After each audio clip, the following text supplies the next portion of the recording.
For the beginning of my undercover research in communist China, I fly to the heart of pollution, one of China's most polluted cities, the city of Lanzhou. Lanzhou, with a population of over 3 million inhabitants, has a smog reading that exceeds 300% above the Gansu state recommendation.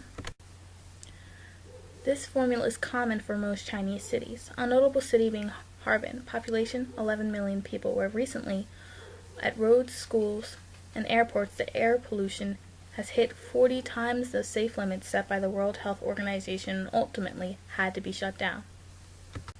Being the poor, war-exhausted country China was back in 1949, General Mao pushed his people to industrialize.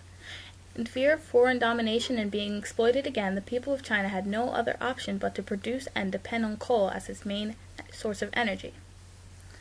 As a result, today, China burns almost as much coal as the rest of the world, accounting for 47% of global coal consumption alone. So what makes this so important? Pollution is a major health problem in modern-day China. Air pollution has been related to over 1.2 million premature deaths, a 30% increase in Harbin hospitals for patients with respiratory problems, lung cancer rates having increased by 465% in the last 3 decades, and finally, it has been estimated that the Chinese people living in northern cities have a shortened lifespan by about 5.5 years.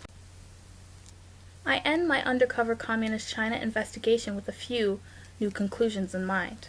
Present-day China cities are plagued with the smog birthed in 1949, following Chinese industrialization. This has had negative effects in the form of over-reliance on coal, health problems such as increased lung cancer rates, and an infamous name for most Chinese cities, making this a very important issue for China today.